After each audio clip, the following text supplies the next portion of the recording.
Hey, I'm William from the Zombie Star, and let's see what I've been reading in This Week in Comics. This week we're caught up with Vinyl's issues number 5, and we finished it with issue number 6. Seems to come to an end with issue 6, don't know if the title's going to continue.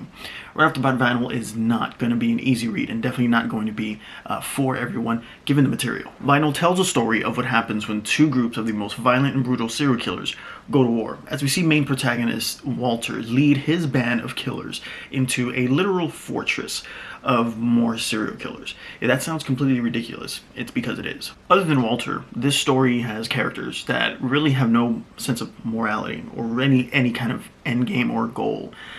Simply characters that are driven by the desire to want to rip each other to pieces, and for 6 issues, that's exactly what they do. I'll be honest, Vinyl did not get my attention in its early issues, and it took really collecting all 6 issues and reading them consecutively, 1 through 6, to really appreciate what it is Vinyl's trying to do. Certainly not the most poetic or technical story in my collection. With a story that has a purpose so clear, you could almost miss it.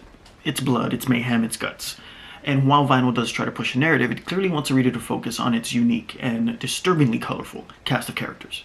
If I had to force some kind of comparison to give you guys an idea of what Vinyl is, it's Ocean's 11, except replace the thieves with mindless serial killers, which is where the artwork comes in and does brilliantly in delivering the world of Vinyl.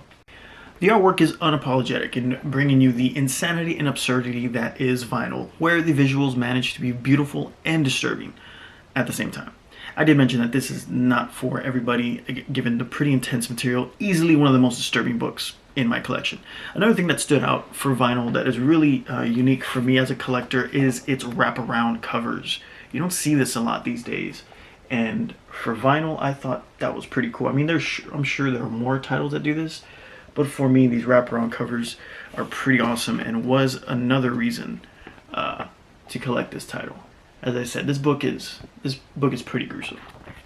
Not for everybody, but this is Vinyl. We are done with it. Issue number 6. Let's move on. I must have been in some kind of mood this week because we also read Eat the Rich, another adrenaline-fueled bloodbath, except with a little bit more focus. One thing that I loved about Eat the Rich is the story's pacing, where in early issues we get a seemingly mundane story of girl meets boy meets family, and the artwork and the writing work well to deliver this. Then the story switches gears and takes a slow but drastic descent into absolute madness.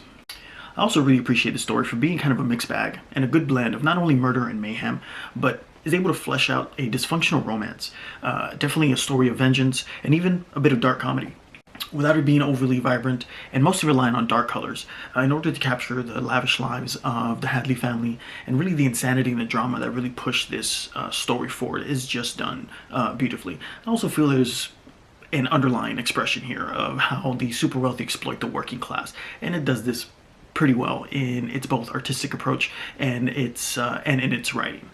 This is Eat the Rich, issue number 5, the only cover we have. This was a lot of fun to read for a lot of reasons. Not sure if it's going to return. It did have somewhat of a conclusive ending, but we'll see. If it does continue, I'm definitely going to continue reading Eat the Rich.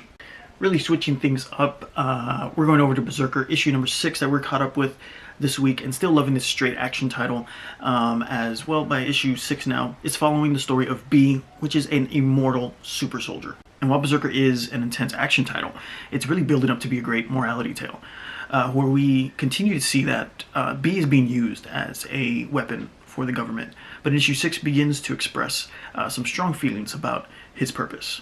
I think what I'm loving most about Berserker is the fact that B has taken part in some of history's most significant battles and has been a deciding factor in how those battles turn out.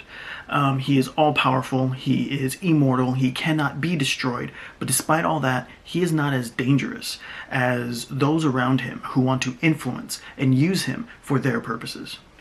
This is an intense action drama that is really focusing on humanity, and for that I really love the story of Berserker. For 6 issues, I've been loving the artwork just for being gritty and just having a lot of mood when it's depicting the insane events that take place in the comic book, specifically when it's depicting the main character, Berserker. Every time I speak about Berserker, I mention how this is co-created by Keanu Reeves, and the likeness of the main character B is that of Keanu Reeves. And to think that this is going to be translated into some kind of animation or maybe some live action movie or show one day, just given the visuals in the comic books, just makes that really exciting. Berserker, we are up to issue number 6. This is an absolutely beautiful cover for a lot of reasons. Berserker is just a lot of fun to read. And that'll do it for this week in comics. This is everything that we're reading this week, just things that we're still catching up with to catch up with weekly releases. I know some of these things have already been out for a while, especially that vinyl, but just catching up. Let me know what you guys are reading this week. Let me know if you guys are reading anything that I'm reading. Let me know what you think about it. Thank you guys for watching. See you guys next week. Visit us at thezombiestar.com, and I'll see you guys next time.